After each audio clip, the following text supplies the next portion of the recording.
مسلم شریف کی روایت میں آیا ہے اور ترمذی میں اور حضرت فضالہ رضی اللہ عنہ کی روایت میں، یہ بھیا ہمیں نہ لکھ کے بھیجا کرے، ٹھیک ہے نا؟ اس سے سوائے اس کے کچھ نہیں ہوتا کہ ہم اسے پڑھ کے فوری طور پر یہ حدیثیں ہم نے پڑھی بھی ہیں، پڑھائی بھی۔ ہم کئی بار عرض کر چکے ہیں کہ ہمارا کوئی تعلق اہل حدیث سے نہیں ہے، پکے ٹھیٹ حنفی، پکے ٹھیٹ حنفی، پکے ٹھیٹ حنفی۔ ہمیں نہیں سمجھ میں آتی امت میں جو 1500 سال سے ہمارے بزرگوں نے دین کو سمجھا ہے، آخر اس کو چھوڑ کے اب نئی نئی باتیں اور نئے نئے فرقے بنانے کی ضرورت تمہیں کیا پڑی ہے؟ اور کوئی کام نہیں رہ گیا۔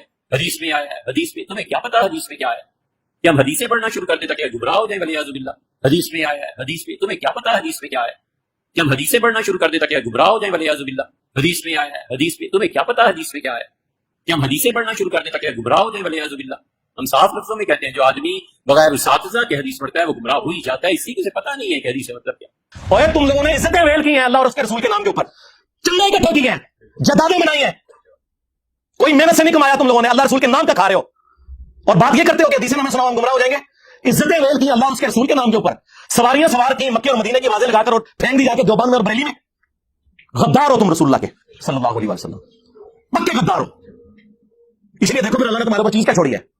ہاں، نبی کے جیسا ہے ہی کوئی نہیں، باپ بیٹے ہے ہی کوئی نہیں۔ تنو اسی فتاوا شامی سنائی ہے درہ مختار کے حاشیہ رد المختار، اس میں لکھا ہے کہ اگر آپ کو یقین ہو کہ اپنے خون اور پیشاب سے سورہ فاتحہ ماتھے پر یا تعویذ لکھنے سے شفا ہو تو آپ کر سکتے ہیں۔ اے تیرے بابے نے کٹر ٹھیٹ انفی، بول کہ تیرے بابے نے گستاخی کی ہے۔ کوئی زیادہ پرانا نہیں ہے، 1252 ہجری میں یہ مرا ابن عابدین شامی، کسی کی جرت نہیں کہ اختلاف کر جائے۔ اچھا یہ ان کا ایٹیچیوڈ کیا اپنے بابوں کے فتووں کے بارے میں کبھی ہوگا؟ کبھی یہ مفتی کہے گا کہ میں بہشتی زیور کے مجھے والے نہ بھیجا کرو، میں بہشتی زیور پڑھوں گمراہ ہو جاؤں، میں فتاوی انگیریاں پڑھوں گمراہ ہو جاؤں؟ یہ کیا ہر وقت تم نے فتاوی شامی رد المختار درہ مختار لگائی ہوتی ہے، یہ مجھے نہ بھیجا کرو؟ کبھی یہ بات کریں گے؟ تو اس سے آپ اندازہ لگائیں کہ یہ اپنے بزرگوں کو جو رسپیکٹ دیے ہوئے نا وہ پیغمبروں سے بڑھ کے دیے ہوئے ہیں۔ جو شخص رسول اللہ کے حضور آواز بلند کرے وہ تو گستاخ رسول، اور جو حضور کی بات کا مذاق اڑائے وہ اس تو بڑا گستاخ۔ اور وہ یہ سارے کٹر ٹھیٹ انفی اسی لوگ ہو۔ حدیث حدیث تیرے سامنے حضرت عمر بیٹھے ہو تو میں دیکھتا ہوں کہ وہ پھر کہ یا رسول اللہ اجازت دے، تم لوگ گستاخ رسول، حدیثوں کا مذاق اڑانے والے۔ یہ رسول اللہ کی اس سے بڑے لیول کی توہین ہے کہ کوئی حضور کی موجودگی میں آواز بلند کرے، اس سے بڑی توہین یہ ہے کہ کوئی حضور کی بات کا مذاق اڑائے۔ وہ تو صحابہ کا نہیں اللہ نے برداشت کیا، حالانکہ انہوں نے مذاق نہیں اڑایا، انہوں نے خود ہی بول کے کہا کہ ہم 1500 سال سے اپنے بزرگوں، اور کیا 1500 سال تو تمہارے بزرگوں کا دین ہے؟ نہ آپ کے عقیدے قرآن سے ثابت، نہ آپ کے بخاری مسلم سے ثابت، کیا 1500 سال 1100 سال کیا کرو؟ اور نہ حدیث سنایا کرو بخاری مسلم کی کہ سب سے بہتر زمانہ میرا، پھر صحابہ کا، پھر تابعین کا، پھر تبع تابعین کا۔ یہ میں یعنی وہ اس کو ایک بالمفہوم بیان کر رہا ہوں۔ اس کے بعد جھوٹے لوگ پیدا ہوں گے، امانت میں خیانت کریں گے اور موٹاپے کو پسند کریں گے، اور تم بعد والے ہو جی پرانے بزرگوں کو نہیں مانتے، پرانوں کے منکر ہو تم لوگ، درمیانوں کو مانتے ہو۔ پرانے ویسے تھے جیسا کہ ہم ہیں، کون سے عقیدے تمہارے قرآن و سنت سے ثابت ہے؟ کٹر حنفی دیوبندی 1866 میں دیوبند مدرسہ بنا ہے، 1500 سال نہیں سر 150 سال پہلے تھی آئے دنیا۔ اس سے پہلے دنیا کا کوئی مسلمان اپنے آپ کو دیوبندی نہیں کہتا تھا، اور 1904 کے اندر اعلیٰ حضرت نے بنایا منزل اسلام بریلی کا مدرسہ۔ اس سے پہلے دنیا کا کوئی مسلمان اپنے آپ کو بریلی نہیں کہتا تھا، ٹھیک ہے؟ وہ انفی شافی والا معاملہ چل رہے تھے، وہ بھی اتنا پرانا نہیں، وہ بھی 34 صدی ہجری میں حجت اللہ البالغہ میں شاہ ولی اللہ دہلوی نے لکھا کہ شروع ہے۔ کیا 1500 سال کا دین، 1100 سال کا کہانی کہانی بند کرو۔ اور پھر آپ ہے کٹر ٹھیٹ حنفی، کیڑے حنفی ہو؟ المحنت والے یا اسام الرحمن والے؟ دار تھلے تو صحیح مسلم میں حجت الوداع کا خطبہ نکال کے دیکھیں، نبی اسلام نے فرمایا میں اپنے باتوں میں وہ چیز چھوڑ کر جا رہا ہوں جسے مضبوطی سے پکڑ لو گے کبھی گمراہ نہیں ہوگے، وہ اللہ کی کتاب ہے۔ مسلم شریف میں صرف کتاب اللہ کا ذکر ہے، سنت کو ماننا کتاب اللہ ہی کو ماننا ہے، من یطع الرسول فقد اطاع اللہ۔ البتہ ایک حسن درجے کی روایت المستدرک للحاکم میں وہاں پہ کتاب اور سنت دونوں کا ذکر ہے کہ ان دونوں کو مضبوطی سے پکڑ لینا۔ کوئی بابا پکڑنے کے لیے نبی اسلام نے نہیں فرمایا، حالانکہ نبی اسلام کے پاس تو وہ بابے تھے جو چھوڑے بھی جا سکتے تھے، کون؟ صحابہ کرام، اہل بیت، خلفاء راشدین۔ لیکن نبی اسلام کو پتا تھا کہ کچھ عرصے بعد انہوں نے بھی تو فوت ہو جانا ہے۔ آج کی ڈیٹ میں جو رسول اللہ کا سٹیٹس ہے وہی اہل بیت کا اور صحابہ کرام کا سٹیٹس ہے، سب دنیا سے چلے گئے۔ البتہ قرآن دنیا میں موجود، سنت کا ریٹن ریکارڈ موجود، اس لیے حضور نے وہ بات کی جو آخری انسان تک کے لیے بچنی تھی۔ بول پھر کہ میں وہ کٹر ٹھیٹ حنفی کہ جس کے بابے نے الامداد رسالے میں لا الہ الا اللہ اشرف علی تھانوی رسول اللہ کو انڈورس کیا ہوا ہے۔ ہاں، میں وہ کٹر ٹھیٹ حنفی، کبھی اس پہ بھی پرچی پڑھنا کہ شری تھانوی صاحب کو عقل کے ناخن لے کہ آپ یہ کیا بات کر رہے ہیں، کہ اس میں بڑی تسلی ہے کہ تیرا پیر متبع سنت ہے۔ کیا خلفاء راشدین اس طریقے سے کرتے تھے؟ اور پھر آل محمد کے جو عقیدے ہیں وہ تو میں پوری دنیا کے جو بنیوں کو کہہ رہا ہوں، صرف 3 عقیدے سرکار، ویسے تو اس کے اندر بہت کچھ ہے، 3 عقیدے بتائے ہوئے، اس کو قرآن و سنت کی روشنی میں آ کے جسٹیفائی کریں۔ میں کٹر ٹھیک حنفی صاحب، آپ آ جائیں میدان میں۔ پہلا عقیدہ لکھا ہوا ہے کہ ہم بزرگوں کی قبروں اور سینوں سے فیض لینے کے قائل ہیں، نچوڑنے کے، ٹیکا لگا کے نہیں، وہ نہیں، اس طریقے پر جو خواص کو معلوم ہے نا کہ اس طریقے پہ جو عوام میں رہ جائے۔ اور پھر میں نے بتایا ان کے خواص کیا کچھ کرتے رہے قبروں سے۔ روایت ثلاثہ میں اشرف تھانوی صاحب نے لکھا ہے قاسم نوتوی مرنے کے 6 سال کے بعد قبر سے نکل کر خواب میں نہیں بیداری میں دو بان کے 2 مولویوں کی صلح کروا کے واپس چلا گیا قبر کے اندر۔ یہ خواص کا طریقہ ہے۔ عام دنیا تو کیا گزرا، اور بڑے ان کے اس طرح کے قبر پرستی کے واقعات ہیں، میں نے پورے سرچ پیپر نمبر 6 لکھا ہے، قبروں سے فیض کے عقیدے کا تحقیقی جائزہ۔ پھر دوسرا انہوں نے لکھا کہ ہم رسول اللہ کی قبر کو اللہ کے عرش، کرسی اور کعبہ شریف سے افضل مانتے ہیں. ایک کیڑی آیت ہے، کیڑی حدیث ہے. اور پھر تیسرا کتاب بتایا تھا کہ ہم رسول اللہ کی قبر مبارک میں جو حیات ہے اسے دنیا کی سی مانتے ہیں. دنیا کی سی حیات مبارکہ تو ہم بھی مانتے ہیں، اعلیٰ ترین برزخی حیات ہے، اس میں تو کوئی شک ہی نہیں، جس میں مبارک بھی سلامت ہے. اس میں تو میری کئی ویڈیوز ریکارڈڈ ہیں. یہ دنیا کی سی کیا ہے؟ ہم جب قرآن و سنت کے دلائل کی روشنی میں حضرت معاویہ رضی اللہ تعالیٰ عنہ، حضرت مغیرہ بن شعبہ رضی اللہ تعالیٰ عنہ، حضرت عمرو بن عاص رضی اللہ تعالیٰ عنہ سے اختلاف رکھ سکتے ہیں تو تواڈے امام تے شاید کوئی نہیں. سیوطی نے لکھا ہوا، سیوطی کون سا پرانا ہے یار؟ 500 سال پہلے، 500 سال بعد میں نے سیوطی پڑھا ہوگا، میں تو نہیں پڑھ گیا تھا. ہاں. اچھا جی، ایک اور کرنٹ افیئر اس ویک کا، وہ ہمارے جو محبوب سیاسی لیڈر ہیں مولانا عمران خان صاحب حافظہ اللہ تعالی، ان کے سارے نکاح جن مفتی صاحب نے پڑھائے ہیں نا، وہ ہے مفتی سعید صاحب، ٹھیٹ حنفی کٹر دیوبندی. یہ خود اپنے لیے بولتے ہیں، وہ حافظہ اللہ تعالی.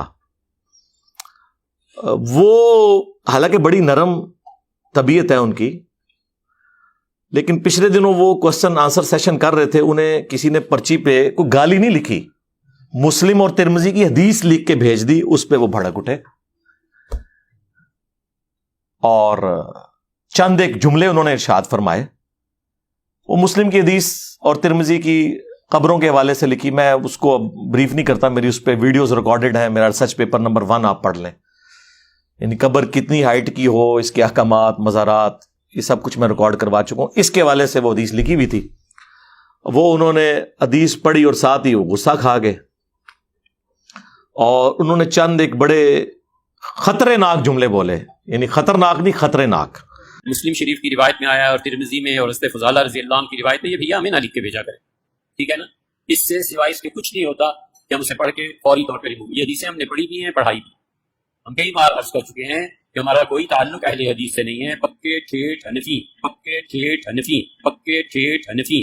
ہمیں نہیں سمجھ میں آتی امت میں جو 1500 سال سے ہمارے بزرگوں نے دین کو سمجھایا، آخر اس کو چھوڑ کے اب نئی نئی باتیں اور نئے نئے فرقے بنانے کی ضرورت تمہیں کیا پڑی ہے؟ اور کوئی کام نہیں رہ گیا. حدیث میں آیا ہے، حدیث میں تمہیں کیا پتا حدیث میں کیا ہے؟ کہ ہم حدیثیں پڑھنا شروع کر دیں تاکہ گمراہ ہو جائیں ولیعوذ باللہ. حدیث میں آیا ہے، حدیث میں تمہیں کیا پتا حدیث میں کیا ہے؟ کہ ہم حدیثیں پڑھنا شروع کر دیں تاکہ گمراہ ہو جائیں ولیعوذ باللہ. حدیث میں آیا ہے، حدیث میں تمہیں کیا پتا حدیث میں کیا ہے؟ کہ ہم حدیثیں پڑھنا شروع کر دیں تاکہ گمراہ ہو جائیں ولیعوذ باللہ. ہم صاف لفظوں میں کہتے ہیں جو آدمی بغیر اساتذہ کے حدیث پڑھتا ہے وہ گمراہ ہو ہی جاتا ہے، اسی سے پتہ نہیں ہے کہ حدیث کا مطلب کیا. انہوں نے کہا کہ ہمیں یہ حدیثیں نہ بھیجا کریں آپ، ہم بس یہ پڑھ کے نا آگے شاید انہوں نے کہنا تھا ڈسٹ بن پہ پھینک دیتے ہیں، لیکن وہ تھوڑا سا رک گئے. انہوں نے کہا ریموو کر دیتے ہیں، انگریزی کا لفظ انہوں نے استعمال کیا. کتنی حقارت سے انہوں نے حدیث کا ذکر کیا. وہ مسلم اور ترمذی کی حدیث تھی. پھر کہنے لگے آپ کو بڑی دفعہ بتایا ہے کہ ہم اہل حدیث وہابی نہیں ہیں، ہم کٹر ٹھیٹ حنفی ہیں. یعنی بڑا وہ فخریہ بتا رہا جس نے کوئی دین ابراہیمی کے اوپر ہے، ٹھیک ہے نا. کٹر تو آڈے پج گئے نے، انجینئر صاحب نے پان دیتے نے اللہ دے فضل نال، جنہاں دے پجے نہیں وہ کھنڈے ہو گئے نے اللہ دے فضل نال. اور پھر کہتے ہیں جی 1500 سال سے بزرگوں کا دین چھوڑ کے ہم اب نئے فرقے بنانا شروع کر دیں. حدیث کیا لگائی رکھتے ہو؟ یہ ان کے جملے. ہم حدیثیں پڑھیں اور گمراہ ہو جائیں. ہاں یہ کہہ رہے ہیں وہ. اچھا یہ ان کا ایٹیچیوڈ کیا اپنے بابوں کے فتووں کے بارے میں کبھی ہوگا؟ کبھی یہ مفتی کہے گا کہ میں بہشتی زیور کے مجھے والے نہ بھیجا کرو، میں بہشتی زیور پڑھوں اور گمراہ ہو جاؤں؟ میں فتاوی عالمگیریہ پڑھوں اور گمراہ ہو جاؤں؟ یہ کیا ہر وقت تم نے فتاوی شامی، رد المختار، در مختار لگائی ہوتی ہے، یہ مجھے نہ بھیجا کرو؟ کبھی یہ بات کریں گے؟ تو اس سے آپ اندازہ لگائیں کہ یہ اپنے بزرگوں کو جو رسپیکٹ دیے ہوئے ہیں نا، وہ پیغمبروں سے بڑھ کے دیے ہوئے ہیں. کہتے نہیں ہیں، ظاہر ہے کہیں گے تو پھر 295C لگ جائے گی. ہاں لیکن انڈکلیئرڈ گستاخ ہیں یہ. آپ کو تو سناتے ہیں نا آیت لا ترفعوا اصواتکم فوق صوت النبی، ہاں، اور اس کو کسی اور انداز میں بیان کرتے رہتے ہیں. یہ ذرا اس کا شان نزول پڑھیں آپ. صحیح بخاری کے اندر حضرت ابوبکر عمر رضی اللہ تعالی عنہما رسول اللہ کی مجلس میں بیٹھے ہوئے تھے. ایک قبیلہ مسلمان ہو کر آیا. نبی الاسلام کی مبارک عادت تھی کہ جب کوئی قبیلہ اسلام قبول کرتا تھا اور وہ واپس جاتا تھا نا، تو آپ صلی اللہ علیہ وآلہ وسلم ایک فوکل پرسن مقرر کر دیتے تھے امیر کے طور پر، تاکہ بعد میں کمیونیکیشن ہوتی رہے.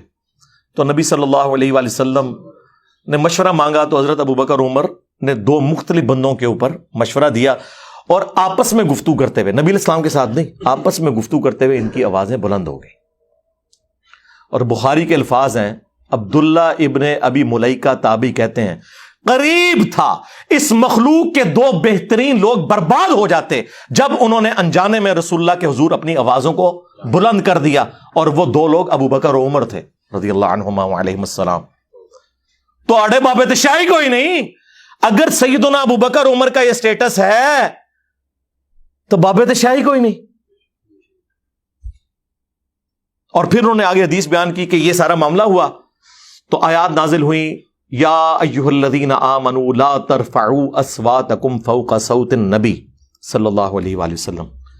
اے اہل ایمان، نبی صلی اللہ علیہ وآلہ وسلم کی آواز سے اپنی آواز کو بلند نہ کرنا، اور ان کے حضور اس طرح چلا کے گفتگو نہیں کرنی جس طرح آپس میں کرتے ہو.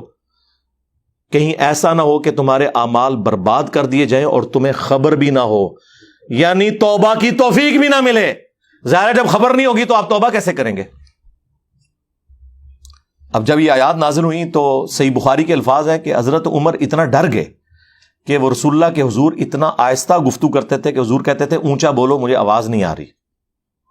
اور اللہ تعالیٰ نے ان کی اس ادا کو اتنا پسند فرمایا کہ اگلی آیات نازل کی، ان الذین یغضون اصواتهم عند رسول اللہ. بے شک وہ لوگ جو اپنی آوازوں کو پست رکھتے ہیں رسول اللہ کے حضور، یہ وہی لوگ ہیں جن کے دلوں کو اللہ نے تقوی کے لیے چن لیا ہے، ان کے لیے مغفرت اور اجر عظیم ہے. الحمدللہ یہ آیات آج بھی روضہ شریف کے اوپر لکھی ہوئی ہیں. سینٹر میں یہ لکھی ہوئی ہے، یا ایھا الذین آمنوا لا ترفعوا اصواتکم فوق صوت النبی. اور جو باب البقی والی سائڈ ہے اس کے اوپر لکھا ہوا ہے ما کان محمد ابا احد من رجالکم ولکن رسول اللہ وخاتم النبیین. اور جو باب السلام والی سائڈ ہے جدھر سے حاضری کے لیے آتے ہیں وہاں لکھی ہے ان الذین یغضون اصواتهم عند رسول اللہ. یہ تینوں آیات آج بھی لکھی ہیں، اور مفتی اعظم سعودیہ جنہوں نے حج اور عمرے کی حاضری کے اوپر کتاب لکھی ہے، انہوں نے اس میں لکھا ہے کہ رسول اللہ اپنی وفات کے بعد بھی آج بھی اسی طریقے سے قابل احترام ہے جس طرح اپنی مجلس میں تھے. رسول اللہ کی قبر کے پاس بھی آواز جو بلند کرے گا اس کے اعمال برباد ہو جائیں گے. اچھا، اس سے آپ کو عصمت مصطفیٰ تو بتاتے ہیں، یہ نہیں بتاتے کہ جو شخص رسول اللہ کے حضور آواز بلند کرے وہ تو گستاخ رسول، اور جو حضور کی بات کا مذاق اڑائے وہ اس تو بڑا گستاخ. اور وہ یہ سارے ہیں کٹر ٹھیٹ انفی. تسی لوگ ہو حدیث تیرے سامنے حضرت عمر بیٹھے ہو تو میں دیکھتا ہوں کہ وہ پھر کہ یا رسول اللہ اجازت دیں. تم لوگ ہو گستاخ رسول، حدیثوں کا مذاق اڑانے والے. یہ رسول اللہ کی اس سے بڑے لیول کی توہین ہے کہ کوئی حضور کی موجودگی میں آواز بلند کرے. اس سے بڑی توہین یہ ہے کہ کوئی حضور کی بات کا مذاق اڑائے. وہ تو صحابہ کا نہیں اللہ نے برداشت کیا، حالانکہ انہوں نے مذاق نہیں اڑایا. لا تقولوا راعینا، وہ یہودی بگاڑتے تھے راعینا ہمارا چرواہا. اللہ نے کہا یہ چھوڑ دو، لفظ ہی چھوڑ دو. تم کہو انظرنا، یا رسول اللہ ہمارا انتظار فرمائے، نظر کرم فرمائے، ہماری رعایت کر دیں. یعنی صحابہ کرام نے کبھی گستاخی کی نیت سے نہیں کیا. چونکہ کافر مذاق اڑاتے تھے، اللہ نے صحابہ سے بھی کہا. اب مجھے بتائیں کہ وہ اللہ ایسے لوگوں کے ساتھ کیا کرے گا جو نبی علیہ السلام کے فرامین کا یوں مذاق اڑاتے ہیں. حدیث پڑھ کے گمراہ ہو جائیں گے. اوے تم لوگوں نے عزتیں ویل کی ہیں اللہ اور اس کے رسول کے نام کے اوپر، چندے اکٹھے کیے ہیں، جائیدادیں بنائی ہیں، کوئی محنت سے نہیں کمایا تم لوگوں نے، اللہ رسول کے نام کا کھا رہے ہو، اور بات یہ کرتے ہو کہ حدیثیں ہمیں سناؤ ہم گمراہ ہو جائیں گے. عزتیں ویل کی اللہ اور اس کے رسول کے نام کے اوپر، سواریاں سوار کی مکے اور مدینے کی آوازیں لگا کر اور پھینک دی جا کے دیوبند میں اور بریلی میں. غدار ہو تم رسول اللہ کے صلی اللہ علیہ وآلہ وسلم، پکے غدار ہو. اسی لیے دیکھو پھر اللہ نے تمہارے اوپر چیز کیا چھوڑی ہے.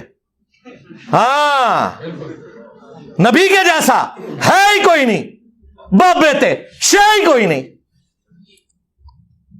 حدیثیں نہ سناؤ میں، تنو سی فتاوا شامی سنائیے، در مختار کے حاشیہ رد المختار جس میں لکھا ہے کہ اگر آپ کو یقین ہو کہ اپنے خون اور پیشاب سے سورہ فاتحہ ماتھے پر یا تعویذ لکھنے سے شفا ہو تو آپ کر سکتے ہیں. اے تیرے بابے نہیں کٹر ٹھیٹ انفی,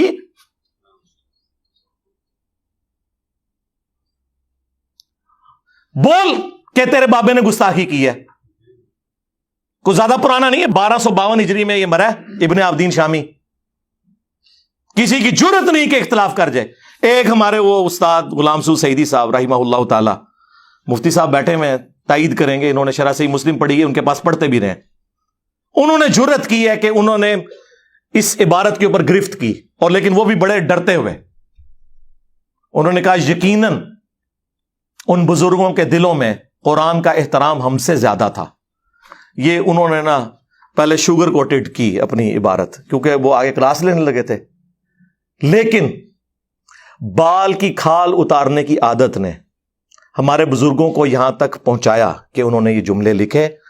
ایک مسلمان مر جانا تو گوارا کرے گا, لیکن کبھی یہ گوارا نہیں کرے گا کہ اپنے پیشاب یا خون سے سورہ فاتحہ کا تعویذ لکھے. یہ صرف غلام سو سعیدی صاحب نے جرت کی لکھنے کی, نہ ان سے پہلے نہ ان سے بعد. کبھی کوئی بہانہ کریں گے, ہاں یہ ان کو لکھ کے بھیجے نا, ہاں اس کو پڑھ کے کوئی گمراہ نہیں ہوتا. حدیث کو پڑھ کے گمراہ ہوتے ہیں اس لیے کہ حدیث ان کے خلاف, قرآن ان کے خلاف, کیونکہ یہ تو ہوئے کٹر ٹھیٹ حنفی. عزتیں ویل کر رہے ہیں اللہ اور اس کے رسول کے نام کے اوپر, چندے کھا رہے ہیں اللہ اور اس کے رسول کے نام کے اوپر عز و جل و صلی اللہ علیہ وآلہ وسلم, اور توہین انہی کی کر رہے ہیں.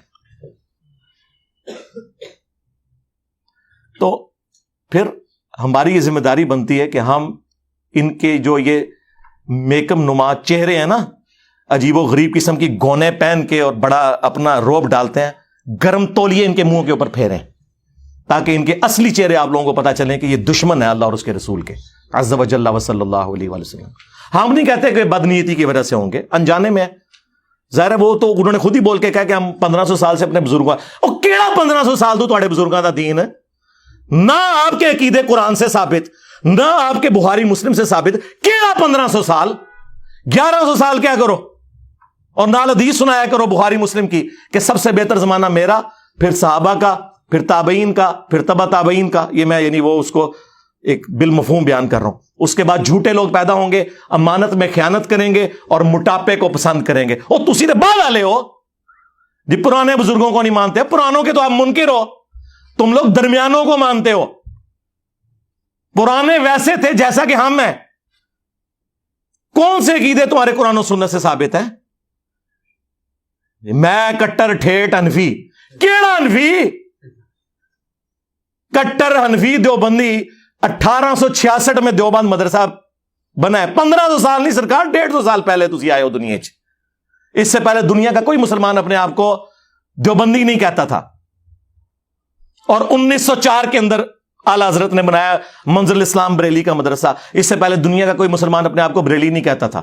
ٹھیک ہے, وہ انفی شافی والا معاملات چل رہے تھے, وہ بھی اتنا پرانا نہیں, وہ بھی 4 صدی ہجری میں حجت اللہ البالغہ میں شاہ ولی اللہ دلوی نے لکھا کہ شروع ہے. کیڑا 1500 سال دا دین, 1100 سال دا. کہانی کرانی بند کرو. اور پھر آپ ہیں کٹر ٹھیٹ حنفی. کیڑے حنفی ہو؟ المحند والے یا اسام الارمین والے؟ آئے نا داڑ تھلے ہوں تو 10 1905 میں احمد بریلوی صاحب نے حسام الحرمین کتاب لکھی. یہ دونوں انفی ہیں جی. اے ہوں دسنا ہے کہ وچ الالی انفی کیڑا ہے. ہاں الالی یعنی وہ میں روحانی طور پر ہی بات کر رہا ہوں, وہ دوسرا آؤٹ آف ویڈ لاک کی طرف نہ چلے جائیے گا, ٹھیک ہے. اور کوئی فروئی اختلاف نہیں سرکار, زمین اسمان کا فرق ہے, ایک دوسرے کی تکفیر ہے. تو کون سا کٹر ٹھیٹ انفی ہے کہ جو کروڑوں بریلویوں کو کافر اور مشرک سمجھتے ہیں, یا تو وہ کٹر ٹھیٹ انفی ہے جو کروڑوں دیوبندیوں کو گستاخ رسول سمجھتے ہیں, یعنی کافر ہی ہو گئے نا. حسام الحرمین اعلی حضرت نے 1905 میں لکھی, اس کا نام رکھا حسام الحرمین, حرمین کی تلوار, جس میں انہوں نے علماء دیوبند کے اوپر کفر کے فتوے لگائے. اینڈ پہ کنکلوڈ کیا کہ ان کے کفر میں شک کرنے والا بھی کافر ہے, یعنی سارے دیوبندی کافر. وہ شک کیا, ان کو تو یقین ہے کہ ٹھیک لکھا ہوا ہے. ہاں, اور اس کے جواب میں المحند علی المفند, ہند کی تلوار ایک سٹھائے ہوئے